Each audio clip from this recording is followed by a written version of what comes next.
വർഷത്തിന് ശേഷം പാനൂർ ഹൈസ്കൂളിൻ്റെ ആ ഒരു ക്ലാസ്സിൽ നമ്മൾ ഒത്തുചേരുമ്പോൾ ഈ രീതിയിൽ വളരെ സജീവമായിട്ട് മുന്നോട്ടേക്ക് പോകുന്ന ഒരു ഗ്രൂപ്പായിട്ട് ഇത് മാറ്റിയെടുക്കാൻ വേണ്ടി നമുക്ക് സാധിച്ചിട്ടുണ്ട്. കഴിഞ്ഞ 3 വർഷങ്ങളും വ്യത്യസ്തങ്ങളായ ആളുകളെ ഇതിനെ നയിച്ച് ഇപ്പോൾ ഇന്നത്തെ ജനറൽ ബോർഡോടുകൂടി പുതിയ ആളുകളെ, പുതിയ ഭാരവാഹികളെ കണ്ടെത്തിക്കൊണ്ട് ഈ ഗ്രൂപ്പിനെ സജീവമായി മുന്നോട്ടേക്ക് പോകാനുള്ള തീരുമാനങ്ങളൊക്കെ എടുത്തിരിക്കുകയാണ്. ഇനി അങ്ങോട്ടും ഈ ഗ്രൂപ്പിനെ സജീവപ്പെടുത്തുന്നതിന് വേണ്ടിയും അതോടൊപ്പം തന്നെ മറ്റ് പ്രവർത്തനങ്ങളിൽ, ജീവകാരുണ്യ പ്രവർത്തനങ്ങളിലായാലും എല്ലാ വിഷയങ്ങളിലും ഇടപെട്ടുകൊണ്ട് ചലിപ്പിക്കുന്ന ഒരു സംഘടനയാക്കി മാറ്റാൻ നമുക്കിതിനെ സാധിച്ചിട്ടുണ്ട്. ഞാൻ കൂടുതൽ കാര്യങ്ങൾ വിശദീകരിക്കുന്നില്ല. നമ്മുടെ ഈ പരിപാടിയിൽ ഈ സ്വീകരണ പരിപാടിയും അതോടൊപ്പം തന്നെ അനുമോദന ചടങ്ങും ഇവിടെ സംഘടിപ്പിക്കുകയാണ്. നമ്മുടെ ഇവിടെ ക്ഷണം സ്വീകരിച്ച് ഇവിടെ എത്തിച്ചേർന്നുള്ള MLA ഞാൻ ആദ്യമായി ഞങ്ങൾക്ക് എല്ലാവർക്കും വേണ്ടി സഹർഷം സ്വാഗതം ചെയ്യണം. അദ്ദേഹത്തെ അനുമോദിക്കുന്നത് നമ്മുടെ പ്രിയപ്പെട്ട ഗുരുനാഥൻ, നമ്മളെല്ലാം അറിയപ്പെടുന്ന, നമ്മളൊക്കെ വിളിക്കുന്നത് NCC ബാലമാഷാണ്. NCCയുടെ പ്രധാനപ്പെട്ട ചുമതല ഞങ്ങളൊക്കെ പഠിക്കുന്ന കാലത്ത് ഉണ്ടായിരുന്ന ബാലമാഷാണ്. നമ്മുടെ ക്ഷണം സ്വീകരിച്ചുകൊണ്ട് അദ്ദേഹം ഇവിടെ എത്തിച്ചേർന്നിട്ടുണ്ട്. അദ്ദേഹത്തെയും ഈ വേദിയിലേക്ക് സ്വാഗതം ചെയ്യണം. അതുപോലെ തന്നെ നമ്മുടെ ഇവിടെ പങ്കെടുത്തുള്ള നമ്മുടെ അനുമോദനം ഏറ്റുവാങ്ങാൻ വേണ്ടി ഇവിടെ എത്തിച്ചേർന്നിട്ടുള്ള പാനൂർ ഹൈസ്കൂളിലെയും KKVയിലെയും 36ഓളം വിദ്യാർത്ഥികളുണ്ട്. അതോടൊപ്പം തന്നെ നമ്മുടെ അംഗങ്ങളായിട്ടുള്ള ആളുകൾ, ഉന്നത വിജയം നേടിയ അംഗങ്ങളുടെ മക്കളുണ്ട്. അവരെയും കൂടി ഈ വേദിയിൽ വെച്ച് അനുമോദിക്കുന്നുണ്ട്. അവരെയും ആ വന്ന വിദ്യാർത്ഥികളെയും ഈ പരിപാടിയിലേക്ക് സ്വാഗതം ചെയ്യാണ്. PK പ്രവീൺ ഇന്ന് കേരള നിയമസഭയിലേക്ക് തിരഞ്ഞെടുക്കപ്പെട്ടിരിക്കുകയാണ്. അദ്ദേഹത്തിൻ്റെ അനുമോദന ചടങ്ങാണ് ആദ്യമായി നടക്കുന്നത്. അനുമോദനം ഏറ്റുവാങ്ങുന്നതിന് ബഹുമാനപ്പെട്ട MLAയും അനുമോദനം അർപ്പിക്കുന്നതിന് വേണ്ടി നമ്മുടെ ബാലൻ മാസ്റ്ററെയും ക്ഷണിക്കുന്നു.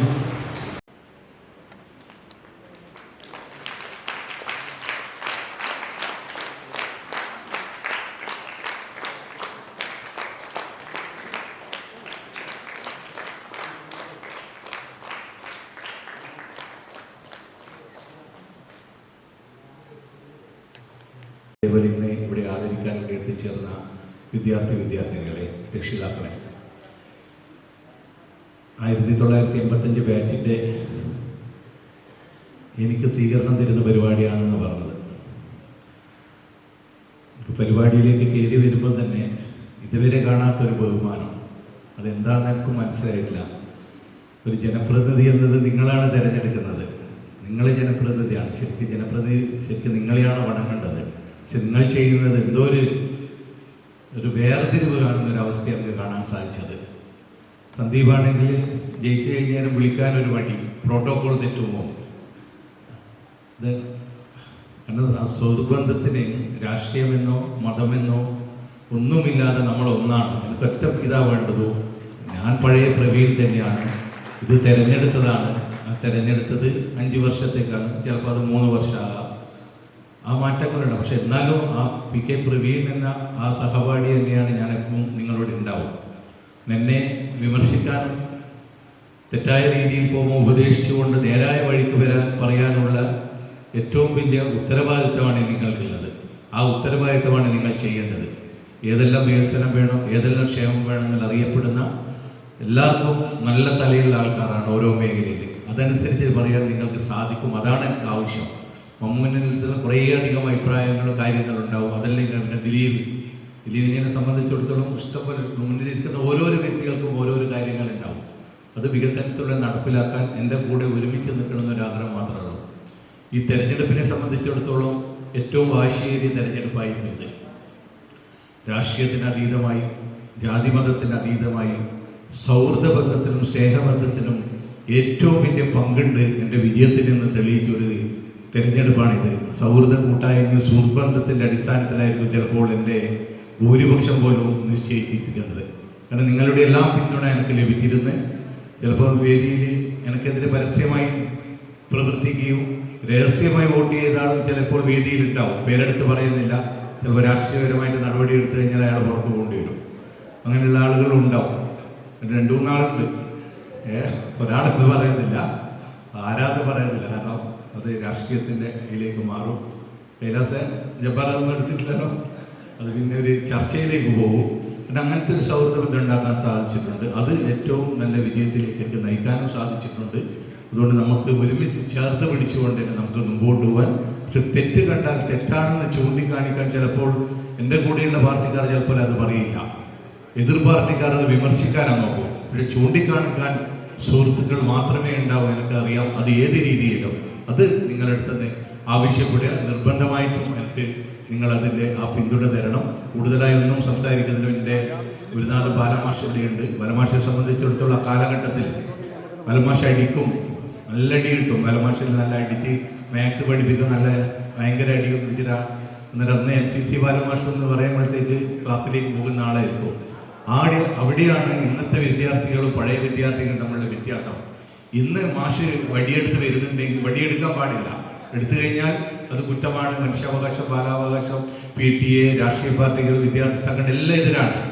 പക്ഷെ ആ മാറ്റം എന്തുകൊണ്ട് സംഭവിക്കുന്നു? ഇന്നത്തെ വിദ്യാർത്ഥികൾ സംഭവിക്കുന്നുണ്ട്. ശരിക്കും ആ രീതിയിലുള്ള പഠന രീതിയും ആ രീതിയിലുള്ള ഒരു അച്ചടക്കത്തോടു കൂടിയാണ് നമ്മൾ മുമ്പോട്ട് പോയതെങ്കിൽ ഇന്ന് നിലവിൽ കാണുന്ന പല മാറ്റങ്ങൾ, പ്രത്യേകിച്ച് മയക്കുമരുന്നിലേക്കും മറ്റും പോകുന്ന ഒരു അവസ്ഥയിലേക്കാണ് പുതിയ തലമുറ പോകുന്നത്. ആ പുതിയ തലമുറയിൽ പഴയ കാലഘട്ടത്തിൽ തിരിച്ചുകൊണ്ടാൽ മാത്രമേ ജീവിതത്തിലെ വിജയം സാധിക്കാവുള്ളൂ. നമ്മൾക്ക് ഹൃദയത്തിൽ അകമറിഞ്ഞ സന്തോഷമാണെങ്കിൽ അത് പുറമെയും കാണിക്കാൻ നമുക്ക് സാധിക്കും. അതാണ് നിങ്ങളോട് അഭ്യർത്ഥിക്കേണ്ടത്. അതേപോലെ പുതിയ വിദ്യാർത്ഥികളോട് പറയാനുള്ളത്, നിങ്ങൾ മഹാഭാഗ്യവാന്മാരാണ്. സദസ്സിലിരിക്കുന്ന 85 ബാച്ചിലെ ആൾക്കാരും വേദിയിലിരിക്കുന്ന 85 ബാച്ചിലെ ആൾക്കാരും ചിലപ്പോൾ ആ കാലഘട്ടത്തിൽ നല്ലോണം പഠിക്കുമായിരുന്നു. പക്ഷെ അന്ന് രക്ഷിതാക്കളെ സംബന്ധിച്ചിടത്തോളം അവർക്ക് എന്തിനുള്ള ഇതുണ്ടായിരുന്നില്ല. തൻ്റെ മക്കളെ ഉയർന്ന പദവിയിൽ എത്തിക്കാനോ അല്ലെങ്കിൽ നല്ല രീതിയിലേക്ക് ഉയർത്തിക്കൊണ്ടുവരാനോ ചിലപ്പോൾ സാമ്പത്തികപരമായിട്ടും സാമൂഹ്യപരമായിട്ടും സാധിച്ചിട്ടുണ്ടാവില്ല. പക്ഷെ അതുകൊണ്ട് അതനുസരിച്ചിട്ട് അവർ ആ രീതിയിൽ മുമ്പോട്ട് പോയി. അച്ചടക്കത്തോടെ ഭയമായിരുന്നു രക്ഷിതാക്കളെ. പക്ഷെ ഇന്നുള്ള മക്കളെ സംബന്ധിച്ചിടത്തോളം ഭയം എന്താണെന്നില്ല. രക്ഷിതാക്കളോട് സൗഹൃദപരമായിട്ടാണ് പറയുന്നത്. അങ്ങോട്ടും ഇങ്ങോട്ടും ഭയങ്കര ചിലപ്പോൾ ദേഷ്യത്ത് പറയും. ഇതെല്ലാം സംഭവിക്കുന്നുണ്ട്. പക്ഷെ നിങ്ങൾ മഹാഭാഗ്യവാന്മാരെന്ന് പറയാൻ കാരണം നിങ്ങൾ എങ്ങനെയാണോ പഠിക്കുന്നത്, നിങ്ങൾക്ക് അറിവ് എവിടത്തോളം വേണോ അതനുസരിച്ച് നിങ്ങൾക്ക് പിന്തുണ നൽകാൻ രക്ഷിതാക്കൾ ചിലപ്പോൾ സ്വന്തം കിടപ്പാടം പണയം വെച്ചിട്ടായിരിക്കും, സ്വർണങ്ങൾ പണയം വെച്ചായിരിക്കും, ലോൺ എടുത്തായിരിക്കും തൻ്റെ മക്കളെ പഠിപ്പിക്കുന്നത്. ആ പഠിപ്പിച്ച് ഉയർത്തിലെത്തിക്കാൻ രക്ഷിതാക്കൾ ഇന്നുണ്ട്. പണ്ട് ആ കാലഘട്ടത്തിൽ ഉണ്ടായിരുന്നു. അതാണ് നിങ്ങൾ ഭാഗ്യവാന്മാരാൻ എന്ന് പറയുന്നത്. ഏതറ്റത്ത് വരെ നിങ്ങൾ എത്തിക്കാൻ രക്ഷിതാക്കളുണ്ട്. പക്ഷെ രക്ഷിതാക്കളെ സംബന്ധിച്ചിടത്തോളം മക്കൾ എന്നത് ഭയങ്കര വികാരപരമാണ്. തൻ്റെ ദുഃഖം ആരറിയരുത്, മക്കൾ അറിയരുത്. ഞാനിങ്ങനെ വിഷമിച്ച് കഷ്ടപ്പെട്ടിട്ടാണ് തൻ്റെ മകനെയോ മകളെയോ ഉയർത്തിക്കൊണ്ടുവരുന്നത് എന്ന് ആരറിയരുത്, മക്കൾ അറിയരുത്. പക്ഷെ ആ ചിന്ത മാറ്റണം. മക്കൾ അറിഞ്ഞേ പറ്റൂ. ആ അറിഞ്ഞാൽ മാത്രമേ മക്കൾക്ക് ഭാവിയിലേക്ക് എന്തെങ്കിലും നിലനിർത്തിക്കൊണ്ട് ആ സ്നേഹവും സൗഹൃദവും എല്ലാം കാണിക്കാൻ പറ്റും. 1 മണിക്കൂർ ഒരു ദിവസമെങ്കിലും മക്കളോ അച്ഛനോ അമ്മയോ ഒരു മേശയ്ക്ക് ചുറ്റും എവിടെയെങ്കിലും ഇരിക്കുന്നുണ്ടോ നിനക്കറിയില്ല ഇപ്പോഴത്തെ കാലഘട്ടത്തിൽ. കാരണം അച്ഛനൊരു നേരത്ത് ഭക്ഷണം, മക്കളൊരു നേരത്ത്, അമ്മാമ്മമാർ അച്ചാച്ചന്മാരുള്ള ഒരു നേരത്ത് ഭക്ഷണം കഴിക്കുന്നു, ഉപ്പ ഒരു നേരത്ത്, ഉമ്മ ഒരു നേരത്ത്, മക്കൾ ഒരു നേരത്ത് ഭക്ഷണം കഴിക്കുന്നു. അണുകുടുംബമാണ് ഇപ്പോൾ. 1/2 മണിക്കൂർ നമ്മൾ ഇരുന്ന് കഴിഞ്ഞാൽ നമ്മൾക്ക് എന്ത് മനസ്സിലാക്കാൻ സാധിക്കും? സുഖവും ദുഃഖവും അങ്ങോട്ടും ഇങ്ങോട്ടും പങ്കിടാൻ സാധിക്കും. അച്ഛനമ്മമാർക്ക് അവരുടെ കഷ്ടപ്പാടുകളും മറ്റും മക്കളെ അറിയിക്കാൻ പറ്റും. മക്കൾ വേദനിക്കുന്നു എന്നിട്ടാണ് പറയാറ്, പക്ഷെ അറിഞ്ഞേ പറ്റൂ. അതനുസരിച്ച് മക്കൾക്ക് എന്ത് പറ്റും? തൻ്റെ പ്രശ്നങ്ങൾ അച്ഛനമ്മമാരിൽ എത്തിക്കാൻ സാധിക്കും. ഇന്ന് സമൂഹം മാറിക്കൊണ്ടിരിക്കുകയാണ്.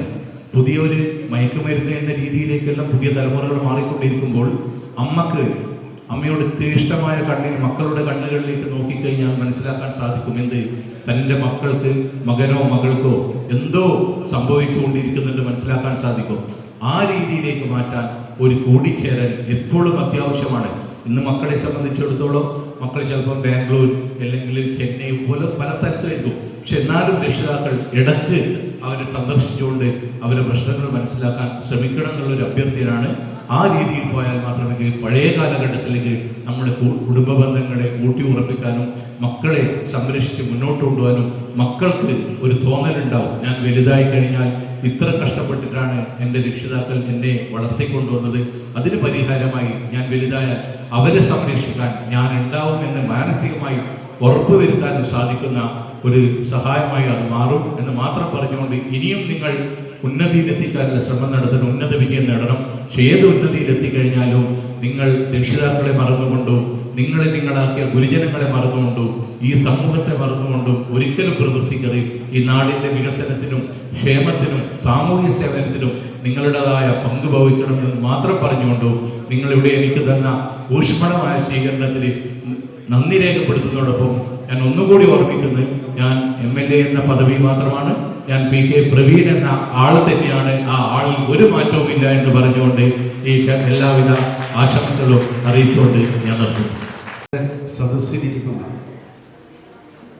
ഈ പ്രസ്ഥാനത്തിൻ്റെ ഈ സംഘടനയുടെ 1985 PHS വിദ്യാർത്ഥി സമൂഹത്തിൻ്റെ SLC ബാച്ചിൻ്റെ ഈ സംഘടനയുടെ ജീവനാഡിയായ പ്രിയപ്പെട്ട പ്രവർത്തകരെ, ഇങ്ങനെ ഒരവസരം ഇവിടെ കൈവന്നത് നിങ്ങളുടെ കമ്മിറ്റി ഈ വലിയ കാര്യത്തിൽ എന്നെ ക്ഷണിക്കാൻ ഇവിടെ നമ്മുടെ MLAക്ക്, നമ്മുടെ എല്ലാ പ്രിയങ്കരനായ MLAക്ക് ഇവിടെ അനുമോദനം കൊടുക്കാൻ, ഉപഹാരം നൽകാൻ എന്നെ ഇവിടെ ക്ഷണിച്ചതിൽ എനിക്ക് നിങ്ങളോട് അഗാധമായ അകൈതവമായ നന്ദിയുണ്ട്. ഇതോ ഞാൻ വിചാരിക്കുന്നത് എനിക്ക് വീണ് കിട്ടിയ ഒരു അവസരമാണ്. നമ്മളങ്ങനെ പറയാറില്ല, വില പിടിച്ച എന്തെങ്കിലും സ്ഥാനം കിട്ടിയാലോ എനിക്ക് വലിയ ഒരു ഭാഗ്യം എന്ന് പറയുന്നത്. അതായിട്ടാണ് ഞാൻ കാണുന്നത്. കാരണം നിങ്ങളുടെ കൂടെയൊക്കെ നിൽക്കുമ്പോൾ എനിക്ക് എപ്പോഴും നല്ലൊരു ഊർജമാണ്. എന്നോട് പലരും പറയാറുണ്ട്, മാഷെ ഇങ്ങോട്ട് റിട്ടയർ ആയിട്ട് കുറേ വർഷമായിട്ട് ഇത് പ്രായമൊന്നും തോന്നുന്നില്ലല്ലോ. ശരിക്കും പറഞ്ഞാൽ 2005 റിട്ടയർ ചെയ്യുന്നത്. 26 വർഷമായി, 21 വർഷമായി. പക്ഷെ ഞാനിപ്പോഴും സമൂഹത്തിൽ എല്ലാ രംഗത്തും എന്നെക്കൊണ്ട് കഴിയുന്നത് പോലെ പല രംഗത്തും പ്രവർത്തിച്ചുകൊണ്ടിരിക്കുന്നു. അതിലിടയ്ക്ക് ഒരു ചെറിയ അസുഖം വന്നു എന്ന് മാത്രമേ ഉള്ളൂ. പക്ഷെ അതിൽ നിന്ന് ഞാൻ ഏകദേശം മുക്തനായിക്കൊണ്ടിരിക്കുകയാണ്. മുമ്പേ ഒരു പേഴ്ച എന്നോട് ഇതുപോലെ ഒരു ഉപകാരം കൊടുക്കാൻ ഇങ്ങനെ നിങ്ങൾ വരണമെന്ന് പറഞ്ഞപ്പോൾ എനിക്ക് തീരെ അവശനായിരുന്നു. എനിക്ക് വന്നുകൂടായിരുന്നു. അവസാനം അവർ വേറൊരാളെ കണ്ടെത്തുകയാണ് ചെയ്തത്. അപ്പം ഞാൻ വിചാരിക്കുകയാണ്, നമ്മുടെ ജീവിതത്തിൽ നമ്മൾ ഏറ്റെടുക്കുന്ന ജോലി അതെല്ലാവരും ശ്രദ്ധിക്കേണ്ട ഒരു കാര്യമാണ്. നിങ്ങളെന്ന് പറയുന്നത് എൻ്റെ സ്റ്റുഡൻസ് ആയിരുന്നു ഒരു കാലം. ഞാൻ നിങ്ങളുടെ ക്ലാസ്സിൽ വന്നിട്ടില്ലെങ്കിലും പഠിപ്പിച്ചിട്ടില്ലെങ്കിലും ഞാൻ നിങ്ങളുടെ അധ്യാപകൻ തന്നെയാണെന്ന് എനിക്കറിയാം. കാരണം ഞാൻ ഒഴിവ് പീരീഡുകളിൽ അന്ന് KK ബാലൻ മാഷാണ് എക്സ്ട്രാ വർക്കുകൾ വരാത്ത ലീവുള്ള അധ്യാപകന്മാർക്ക് പകരം ആ ക്ലാസ്സിലെ കുട്ടികളുടെ ശബ്ദം ഉണ്ടാക്കാതിരിക്കാൻ വേണ്ടി പകരം അവിടെ വന്ന അധ്യാപകരെ വർക്ക് കൊടുക്കും, എക്സ്ട്രാ വർക്ക്. പക്ഷെ ബാലൻ മാഷ് എന്ത് ചെയ്യും എന്ന് പറഞ്ഞാൽ കുറേ ക്ലാസ്സിലൊന്നും എക്സ്ട്രാ വർക്ക് കൊടുക്കില്ല. ആളുണ്ടാവില്ല, ചിലപ്പോൾ ടീച്ചേഴ്സ് ഉണ്ടാവില്ല, വന്നാൾക്ക് മുഴുവൻ കൊടുക്കാൻ കഴിയില്ല. പിന്നെ ചില ആൾക്ക് ഒരു ദിവസം ഒരു എക്സ്ട്രാ വർക്കേ കൊടുക്കാവൂ എന്നെല്ലാം പറയും. അവർ ഒന്നിലധികം കൊടുക്കും, അവർ പരാതി പറയും. അപ്പം ബാലൻ മാഷ് എന്ത് ചെയ്യുന്ന പറയാൻ എല്ലാ എക്സ്ട്രാ വർക്കും എന്നൊക്കെ എൻ്റെ പേരിൽ എഴുതൂല. പക്ഷെ ഞാൻ എല്ലാ ക്ലാസ്സിലും മുമ്പിലുണ്ടാവും. അല്ലേ? നിങ്ങളുടെ അനുഭവമാണ്. പിന്നെ ഞാൻ ക്ലാസ്സിൽ ചെല്ലുമ്പോൾ എനിക്കധികം നിങ്ങളവിടെ ഇരുത്തി സംസാരിക്കാൻ സമയം പരിമിതമാണെന്ന് എനിക്കറിയാം. പാനൂർ സ്കൂളിൽ ഞാൻ ഇടപെട്ട 30 വർഷക്കാലത്തെ പ്രധാനപ്പെട്ട കാര്യങ്ങൾ നിങ്ങളുമായി ബന്ധപ്പെടുന്നൊക്കെ കുറേ പറയാനുണ്ടെങ്കിൽ ഞാൻ ഇതിലേക്കൊന്നും പോകുന്നില്ല, വളരെ ചുരുക്കിയിട്ടേ പറയുന്നുള്ളൂ. അപ്പോൾ ഈ കാലഘട്ടത്തിൽ നിങ്ങളൊക്കെ എന്നിൽ അർപ്പിച്ച സ്നേഹവും ബഹുമാനവും അത് ഞാൻ എന്നും മനസ്സിൽ കാത്തു സൂക്ഷിക്കുകയാണ്. ഞാൻ നേരത്തെ പറഞ്ഞു, എൻ്റെ ആരോഗ്യത്തിൻ്റെ പ്രധാനപ്പെട്ട ഒരു ഘടകം നിങ്ങളാണ്. നിങ്ങൾ അന്ന് പഠിക്കും. ഞാനൊരു കാര്യം പ്രത്യേകം പറയുകയാണ്, നിങ്ങൾ പഠിക്കുന്ന കാലത്ത് ഒരുപക്ഷെ നിങ്ങൾ അത്ര വലിയ പഠിപ്പിൽ മിടുക്കന്മാരൊന്നും ആയിരിക്കില്ല പലരും. പക്ഷെ അന്ന് ക്ലാസ്സിൽ മിടുക്കന്മാരായ പല കുട്ടികളെക്കാളും 1, 2, 3 സ്ഥാനമൊക്കെ പഠിപ്പിൽ മാർക്കിൽ മുമ്പിൽ നിൽക്കുന്ന, ഏറ്റവും കൂടുതൽ മാർക്ക് നേടുന്ന കുട്ടികളെക്കാളും ജീവിതത്തിൽ ഒരുപാട് വിജയിക്കുന്നവർ മറ്റുള്ളവരാണ്. കാരണം അവർ ജീവിതത്തിൽ പല രംഗങ്ങളിലും ഇവിടെ തന്നെ ഇരിക്കുന്നവരതിലൊരു ഉദാഹരണമാണ്. അല്ലേ? പല രംഗങ്ങളിലും നല്ല വിജയം. പിന്നെ അന്ന് സ്കൂൾ കാലത്ത് നമ്മളെ ഇടപെടലൊക്കെ ഉണ്ടായത് കൊണ്ട് നിങ്ങളിൽ ചില മാറ്റങ്ങളൊക്കെ ഉണ്ടായിട്ടുണ്ടാവും. ഞാനത് വിശ്വസിക്കുകയാണ്. നിങ്ങളുടെ സ്വഭാവ രൂപീകരണത്തിന് ഒരു അധ്യാപകൻ എന്തൊക്കെ ചെയ്യണം എന്ന് നമ്മൾ B.Ed ട്രെയിനിങ് കാലത്ത് പഠിക്കുന്നുണ്ട്. അധ്യാപകൻ ഒരു വിദ്യാർത്ഥിയുടെ ഓൾറൗണ്ട് ഡെവലപ്മെൻ്റാണ് ലക്ഷ്യം. ആ ക്ലാസ് റൂമിനെ ഉപയോഗപ്പെടുത്തിക്കൊണ്ട് കുട്ടികളിൽ അച്ചടക്കവും സ്നേഹവും ബഹുമാനവും എല്ലാം പഠിപ്പിക്കുക ഒരു അധ്യാപകന്റെ ചുമതലയാണ്. ആ രീതിയിൽ ഞാൻ B.Edന് എന്തൊക്കെ കാര്യം പഠിച്ചോ അത് അക്ഷരാർത്ഥത്തിൽ എന്നെ കൊണ്ട് കഴിയുന്നത് പോലെ അധ്യാപകനായപ്പോൾ ചെയ്യാൻ എനിക്ക് സാധിച്ചിട്ടുണ്ട്. അതിന് ആത്മാർത്ഥത കാണിക്കാൻ എനിക്ക് സാധിച്ചിട്ടുണ്ട്. പല ടീച്ചേഴ്സും എന്നോട് ചോദിക്കാറുണ്ട്, ഭാഷകളെ കുറിച്ചിട്ട് ഭക്ഷണം കഴിച്ചുകൂടെ? വിടുന്ന ഭക്ഷണം കൊണ്ടുവന്നിട്ടുണ്ടാവും. എല്ലാവരും സ്റ്റാഫ് റൂമിൽ നിന്ന് ഒന്നിച്ചിരുന്ന് പങ്കിട്ട് ഭക്ഷണം കഴിക്കുന്നുണ്ടാവും. ഒരാൾ സാധനം മറ്റൊരിടത്തിട്ട് അത് രസമാണ്. പക്ഷെ ഞാൻ അതിൽ പോലും പെടാതെ ഞാൻ 1.5 മണിക്ക് സ്റ്റഡി ബെല്ലടിച്ചാൽ എല്ലാവർക്കും ഓർമ്മയുണ്ടാവും. ഞാൻ പറയേണ്ട ആവശ്യമില്ല. നിങ്ങളുടെ ചിന്ത ഇപ്പം പഴയ കാലത്തേക്ക് പോകുന്നുണ്ടാവും. നല്ലൊരു അവസരമാണ് ഇതെല്ലാം ഓർമ്മിക്കാൻ. നിങ്ങൾക്ക് മാത്രമല്ല, എനിക്ക് നിങ്ങൾ ഈ അവസരം തന്നതിൽ എനിക്ക് ഏറെ സന്തോഷമുണ്ട്, ചാരിതാർത്ഥ്യമുണ്ട്. അതുകൊണ്ട് ആ കാലഘട്ടത്തിൽ അത്രമാത്രം സ്കൂളിൻ്റെ ഡിസിപ്ലിൻ നോക്കി പഠിച്ചിട്ടില്ലെങ്കിൽ പുസ്തകം എടുത്ത് മുമ്പിൽ കുറേ പെൺകുട്ടികളൊക്കെ എല്ലാം പറ്റിച്ചിട്ടുണ്ട്. എനിക്കറിയാം. അവരെന്ത് ചെയ്യും? ചങ്ങാതിമാരെ ഫ്രണ്ട്സ് ചങ്ങാഴ്ചമാർക്കാണ് മറ്റേ ക്ലാസ്സിൽ പോകും. അത് 1.5 മണിക്ക് ശേഷമായിരിക്കും ചിലപ്പം പോയിട്ടുണ്ട്. സമയം നോക്കൂലല്ലോ. അപ്പോൾ 1.5 മണിക്ക് അവനവൻ്റെ സീറ്റിൽ ഇരുന്ന് പുസ്തകം എടുത്ത് വായിക്കണമെന്നാണ് നമ്മുടെ നിയമം സ്കൂളിൻ്റെ. അത് പാലിക്കപ്പെടുന്നുണ്ടോ ഞാൻ ഇങ്ങനെ ഇറക്കൊണ്ടിരിക്കും. അപ്പോൾ ചില കുട്ടികൾ ദൂരെ നിന്ന് മുമ്പിൻ്റെ സ്റ്റെയർ കേസ് കയറി വരുമ്പോൾ ഗേറ്റിൻ്റെ അപ്പുറത്തുള്ള മേലയുടെ ക്ലാസ്സിൽ അവിടെ വരുമ്പം അങ്ങ് ദൂരെയുള്ള ക്ലാസ്സിൽ കുട്ടിയായിരിക്കും ഇവിടെ ഫ്രണ്ടിനെ കാണാൻ പറ്റുന്നത്. അപ്പോൾ പെട്ടെന്ന് എന്നും പറഞ്ഞപ്പോൾ വേറെ സീറ്റിൽ പോയി ഇരുന്നിട്ട് വേറെ ആളെ ബുക്ക് കിട്ടിയ ബുക്ക് എടുത്ത് മുമ്പിൽ വെച്ചിട്ട് ഇങ്ങനെ വായിക്കുമ്പോൾ അപ്പം ഞാൻ വിചാരിക്കുന്ന കുട്ടികൾ പഠിക്കുന്നതായിരിക്കും. നല്ല പഠിപ്പ്, ഗംഭീര പഠിപ്പ്. ഇവരൊക്കെ ഭാവിയിൽ ആരായി മാറും ഇത്ര നന്നായിട്ട് ശ്രദ്ധിച്ച് പഠിച്ചാൽ. അങ്ങനെ സ്കൂളിൻ്റെ ഡിസിപ്ലിനും സമരരംഗത്തുള്ള നിങ്ങൾക്കറിയാം. സമരരംഗത്ത് എനിക്ക് നന്നായിട്ട് ഇടപെടാനും അതിനൊക്കെ സാധിച്ചത് നിങ്ങൾ എന്നിൽ അർപ്പിച്ച സ്നേഹവും ബഹുമാനവുമാണ്. അതിന് ഞാൻ എപ്പോഴും മനസ്സിൽ ഇങ്ങനെ ആലോചിക്കാറുണ്ട്.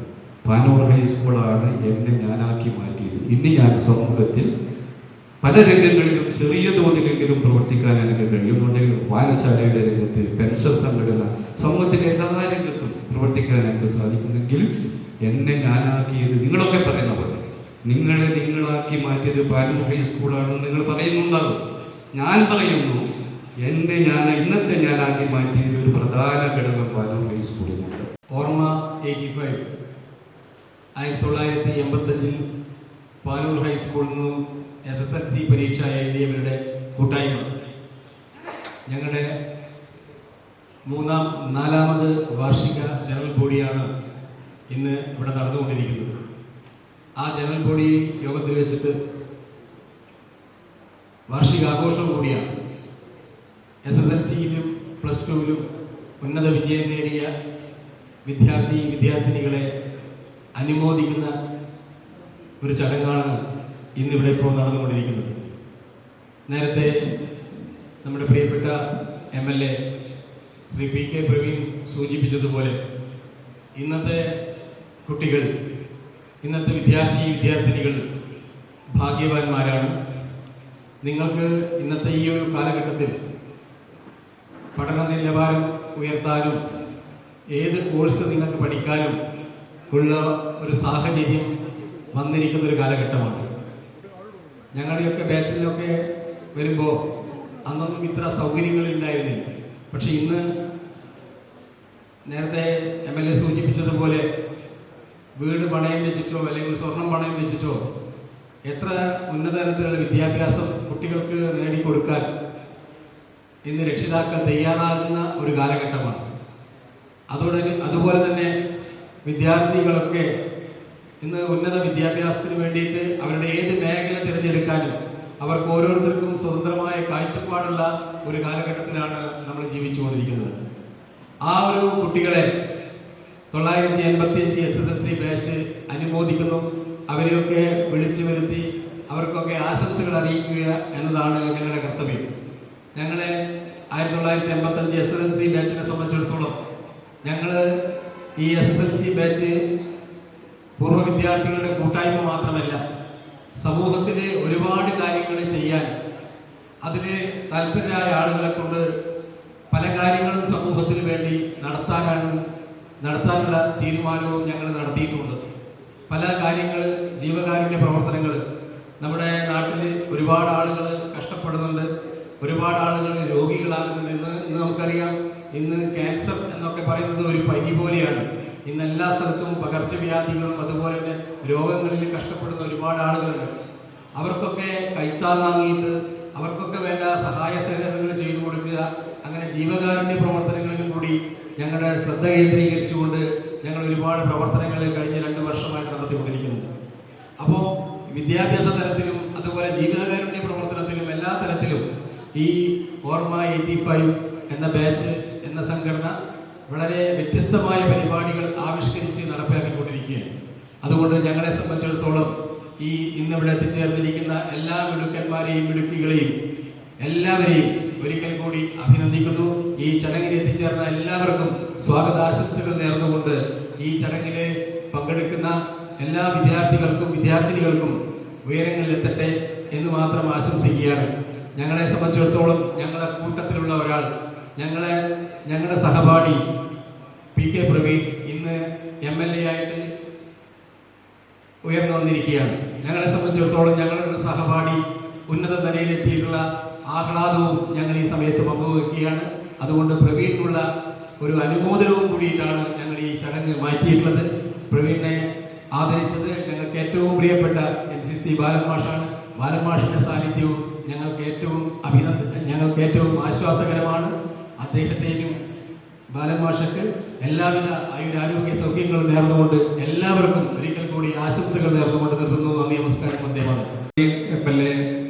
MLA അനുമോദന ചടങ്ങും ഞങ്ങളുടെ ഈ ഗ്രൂപ്പിലുള്ള വ്യക്തികളുടെ മക്കളുടെയും അവരുടെ സഹപാഠികളുടെയും അനുമോദന ചടങ്ങുമാണ് ഇപ്പോൾ നടന്നുകൊണ്ടിരിക്കുന്നത്.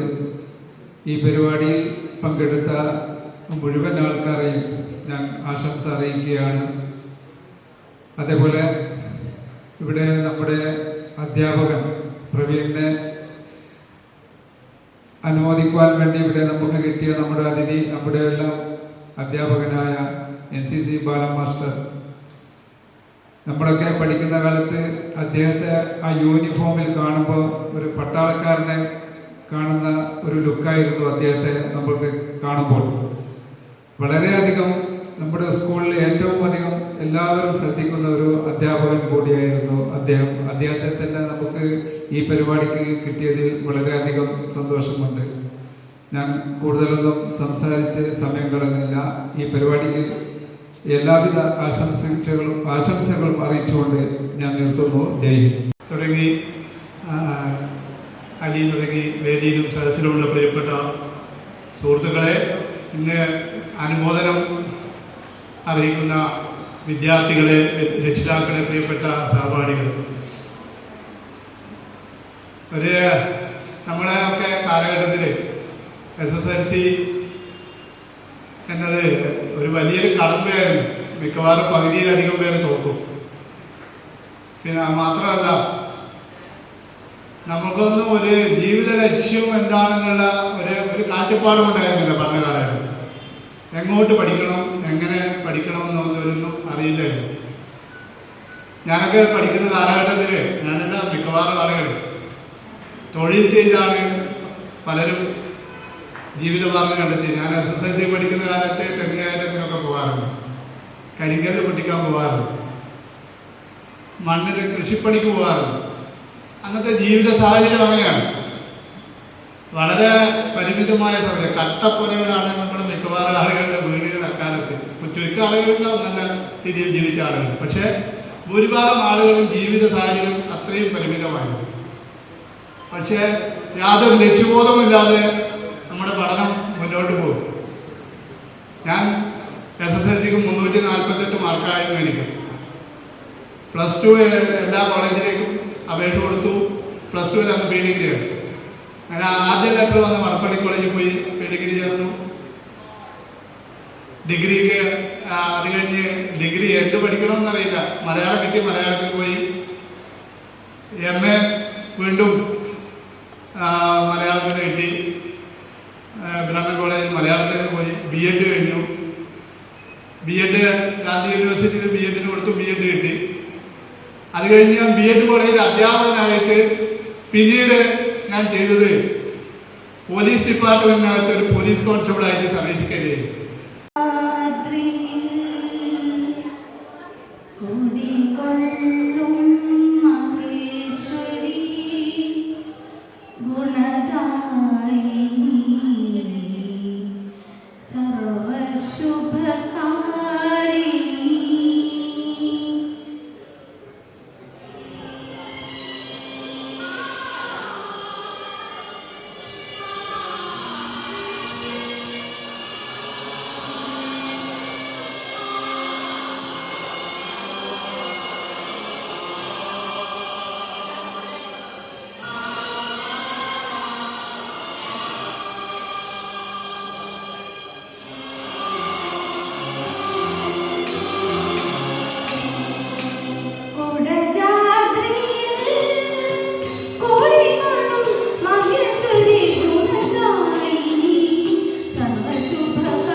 ഏതോ ഏതോ താളത്തിൽ പാടുന്ന വണ്ണാത്തിക്കിളിയേ നേരം മറന്നു നീ പാടുന്ന പാട്ടിന്റെ ഈണം മറന്നതാണോ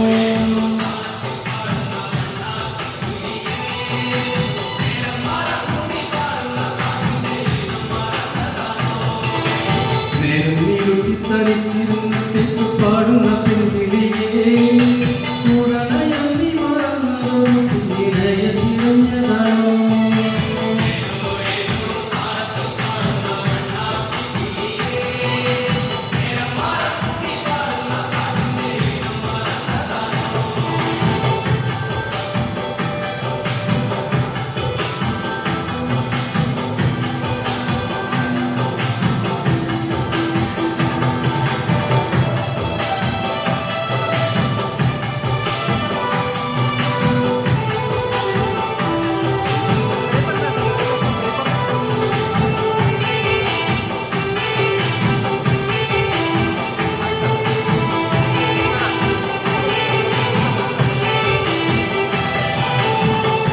കഴിഞ്ഞൊരു പാടത്ത് നെന്മണി കൊത്തി പറക്കാലെത്തും കൊച്ചനുജത്തിയേറ്റവൻ കിളി സത്യം മറന്നതാണോ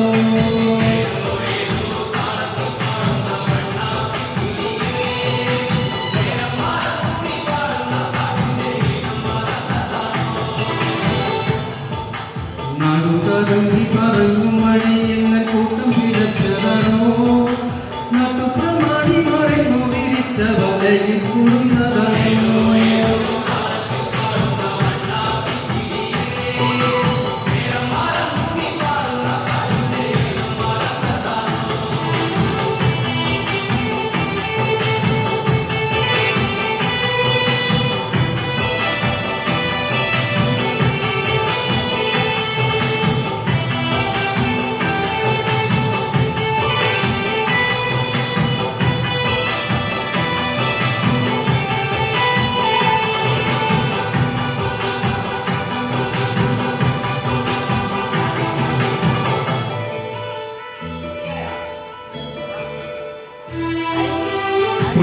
പാട്ടിന്റെ താളത്തിൽ തല്ലും മൈവിൻ നടനം കണ്ട് പുന്നരിച്ചോടിച്ചും മുടക്കിയ ഹിന്ദി മറന്നതാണോ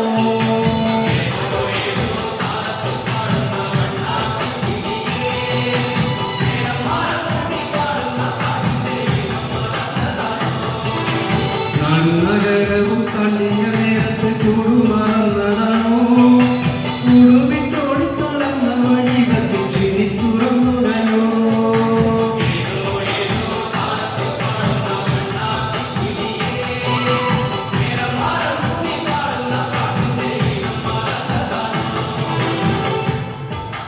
ഏതോ ഏതോ താളത്തിൽ പാടുന്ന വണ്ണാത്തിക്കിളിയേ നേരം മറന്നു നീ പാടുന്ന പാട്ടിന്റെ ഈണം മറന്നതാണോ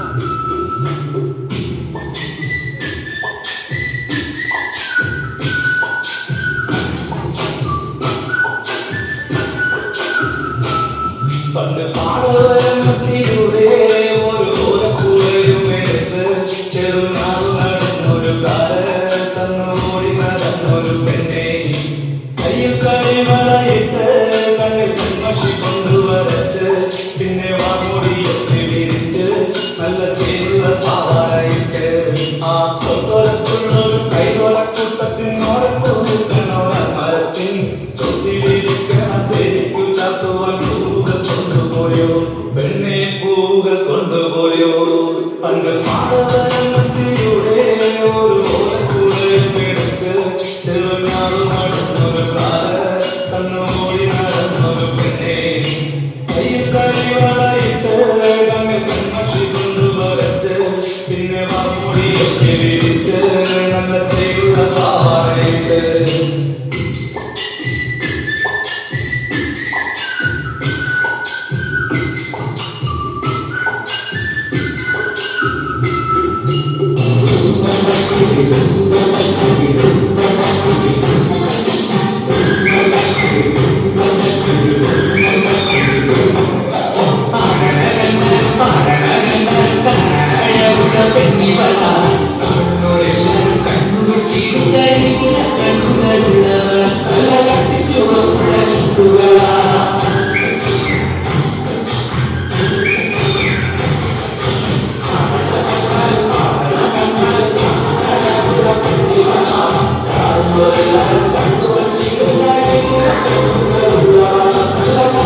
വാദ്യഘോഷാദികൾ കൊണ്ടുവാ കൊണ്ടുവാ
ശിവരാത്രി കാണേണം നീ